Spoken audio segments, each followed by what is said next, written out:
I heard about my grandfather's death, and I thought about his final words. He said to me when I was leaving him, racked with cancer, and I thought he was delirious. I said to him, "Granddad, I love you." And he says, "Cory, I love you. I've loved you all my life. I've loved your children and your grandchildren and their children."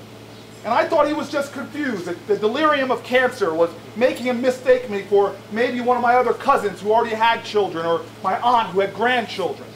And I walked away not having a good feeling about seeing my grandfather so racked and painful. But I now realize in reflection, and forgive me if I'm just infusing wisdom in the words of my final conversation with my grandfather, but I do believe this is what he meant. The love we must show right now must be so great that it loves not only our families and the people we see in front of us now, but the love we must have is to be so great that it loves those children that are not yet born, those names that we will never know in our own lifetime, that it ensures that we unleash such chesed into this world, such goodness, such kindness, that it ensures the continuance of the American people, of the human family, of the highest ideals of humanity. Essential to that is every single voice. Essential to that are the values of the human condition and the values of the Jewish people. May we stand up. May we stand strong for who we are. May we be rooted in our culture, in our ideals, in our values, and most importantly, in our faith. And may we bear the fruit that will sustain generations to come. Thank you all.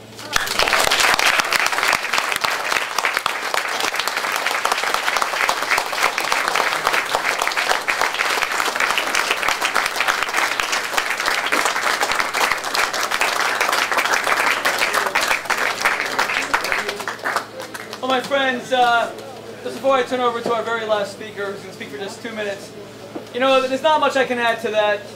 You see immediately why Cory is who he is, and why he's the friend that he is. And you wait 1 minute for a question. You want to put a question to Cory? No, it's for you actually. Oh, really? Whenever you're done. Go ahead. Only if it's a really easy question. It's First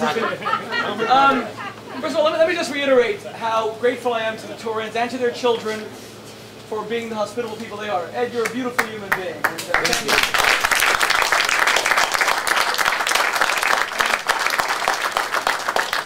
And there isn't a single time that I've come to this home that Jan didn't greet us warmly.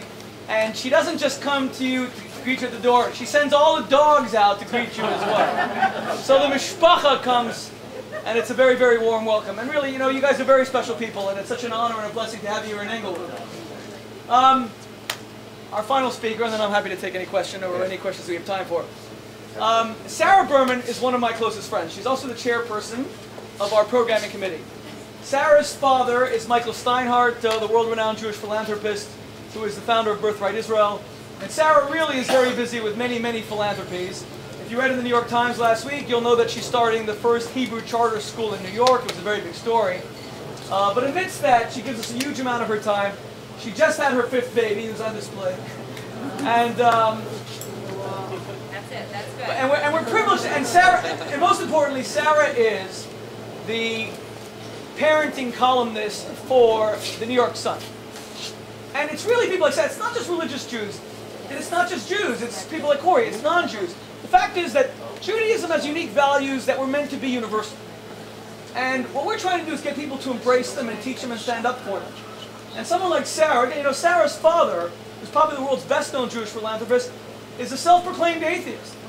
So the values need not even be related directly to practicing Judaism. We can sometimes extract it from our faith and disseminate it. The point is, we have the capacity to heal this country of many of its ills through many of the values you heard from Cory. So here's Sarah Byrne. Thank you. Okay. As you all can see, there is absolutely no lack of passion in this group. Everyone is passionately involved and committed to what we want to do. The only thing I think you might wonder is how we're going to do it. How are we going to spread these values? And I think there are 3 really important ways we're going to do that. At least that's where we sit when we think about what this organization is about. The first is to engage in these kinds of conversations all over the city, New York, all over New Jersey, all over the country, in salon-type conversations. We've begun doing this to a huge success. People are, you know, like what Cory said, and Shmuley said, people are passionate for real conversation. They don't want to be talking about relationships, and they don't want to be talking about real estate. They want to be talking about substantive issues. So we're going to begin to plant the seeds for these kinds of conversations.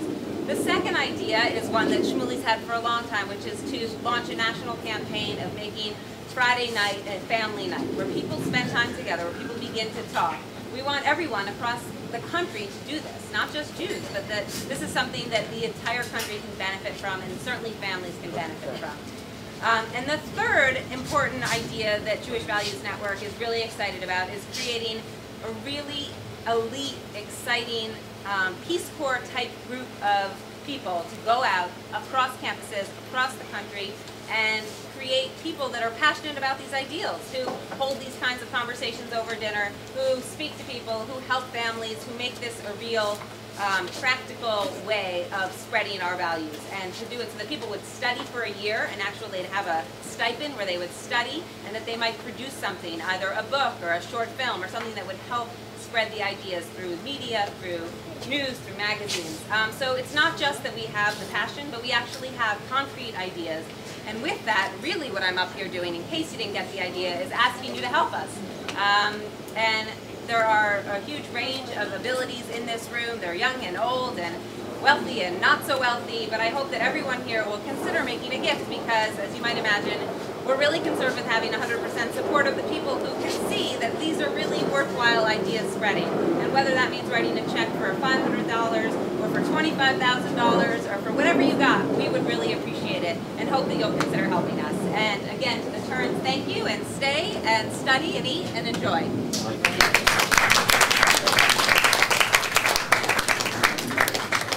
Let me just thank my people who work with me, Kenya Ramirez, who's my assistant, Jason Kitchen, who runs our office, and Dean, who's Big B, who runs all of our electronics, and my wife and my daughter, Mushki, who works with us as well. And God bless you all. Tonight is Shavuos. It's the Jewish festival of receiving of the Torah at Mount Sinai, and the Ten Commandments. We have an all-night study session for those who are brave enough to stay. Very interesting subjects that are going to be taught. We have a lot of food as well. And that's all courtesy of Ed and Jan. God bless you all. Thank you very much.